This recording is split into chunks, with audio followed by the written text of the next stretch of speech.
আসসালামু আলাইকুম প্রিয় ছাত্রছাত্রীরা, তোমরা কেমন আছো? আশা করি সবাই ভালো আছো। আমিও আলহামদুলিল্লাহ ভালো আছি। তোমাদের একটু কারেকশন বলে নিই। গত ক্লাসে আমরা বলছিলাম জেনেটিক ইঞ্জিনিয়ারিং পড়ানোর সময় যে ওটা 3 নম্বর লেকচার, কিন্তু ওটা ছিল 4, আজকে হবে হলো 5 নম্বর লেকচার জীব প্রযুক্তির।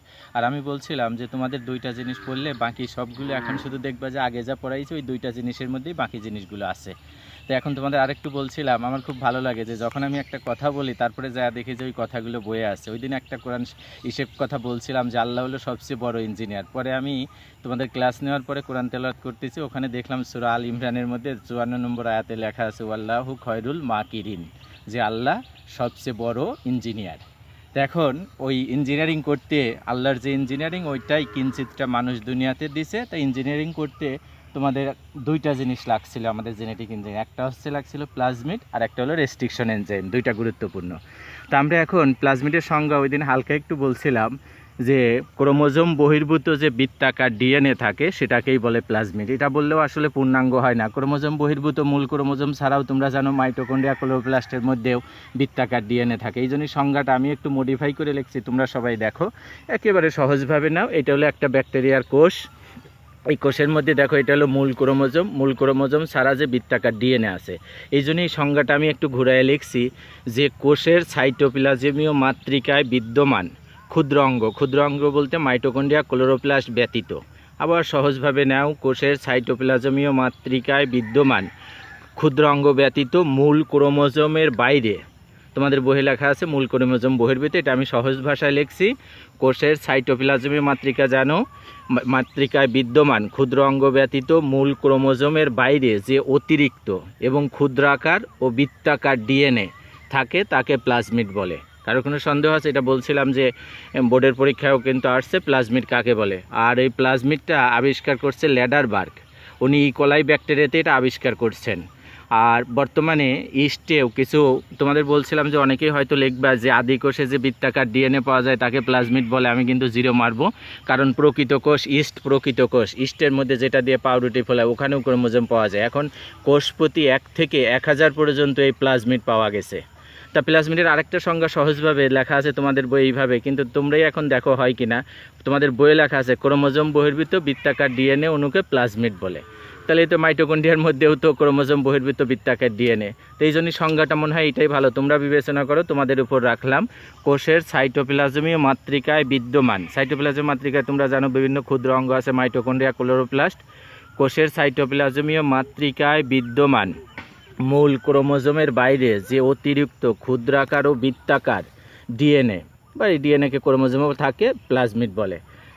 এবার আরেকটা সংজ্ঞা, তোমাদের ক্রোমোজোম বহির্ভূত বৃত্তাকার ডিএনএ অণুকে প্লাজমিড বলে। ল্যাডারবার্গ আবিষ্কার করছে, এটা আসছে ঢাকা ভার্সিটির ভর্তি পরীক্ষায় গতবারের, সম্ভবত আগের বার, যে প্লাজমিড কে আবিষ্কার করছেন। আর এখন আরেকটা প্রশ্ন আসতে পারে, এটা সংজ্ঞা আসে যে প্লাজমিডের বৈশিষ্ট্য লেখো। তোমরা দেখো প্লাজমিড যেহেতু বৃত্তাকার ডিএনএ অণু, আর ডিএনএ অণু মানেই জিন, তো এটা দেখো ওই কথাগুলো বললে এখান থেকে বৈশিষ্ট্যগুলো তোমরা এমনি হয়ে যায়। প্লাজমিড হলো বৃত্তাকার, দেখো সংজ্ঞার মধ্যে আছে বৃত্তাকার দ্বিসূত্রক ডিএনএ অণু। আর অণু হলে অবশ্যই এটি অল্প সংখ্যক জিন ধারণ করে।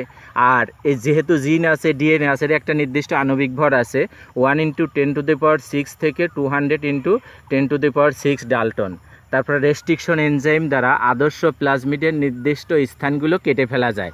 আর কিছু কিছু প্লাজমিডের জিনের বিশেষ রাসায়নিক বস্তু সংশ্লেষ করে, যেমন কোলিসিন, ভিব্রিওসিন। তাহলে আমাদের দুইটা হয়ে গেল প্লাজমিড কি, প্লাজমিডের বৈশিষ্ট্য। এখন আরেকটা বলে এখান থেকে শেষ করব, প্লাজমিডের প্রকারভেদ।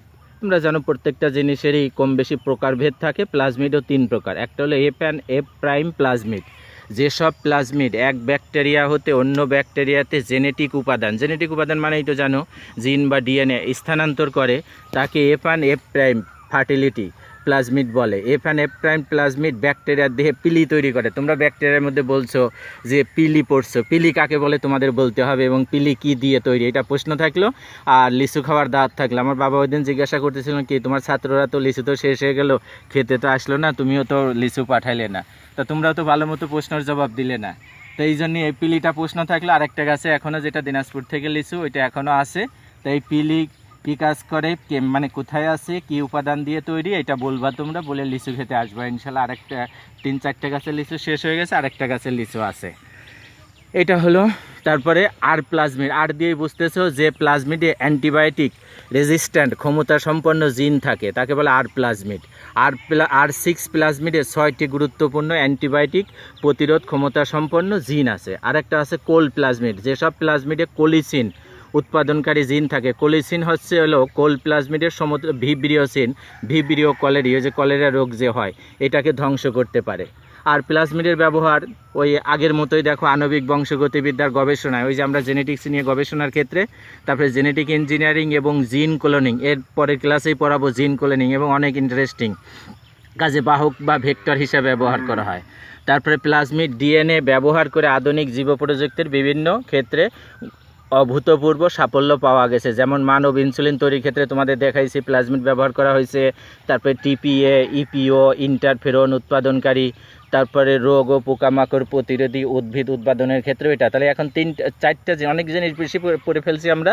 প্লাজমিডের সংজ্ঞা বলছি, প্লাজমিডের বৈশিষ্ট্য বলছি, প্লাজমিডের প্রকারভেদ বলছি, আর ব্যবহার বলছি। তবে এই দুইটাই বেশি আছে, প্লাজমিডের সংজ্ঞা আর বৈশিষ্ট্য। আর এগুলো থেকে এমসিকিউ আসতে পারে, সবাই পড়বা। এরপর আরেকটা দ্বিতীয় বলছিলাম যে তোমাদের রেস্ট্রিকশন এনজাইম বলবো। এখন আমরা রেস্ট্রিকশন এনজাইম আমরা বলছিলাম ওখানে হালকা, যে এনজাইম ব্যবহার করে বা প্রয়োগ করে ডিএনএ অণুর সুনির্দিষ্ট সিকোয়েন্স তো তোমরাই জানো, যে টিজিসি কোনটার পরে কোনটা থাকবে, আগের ক্লাসেও একবার বলছিলাম। এর সিকোয়েন্সের একটি নির্দিষ্ট অংশ কেটে নেওয়া যায়, তাকে বলে রেস্ট্রিকশন এনজাইম।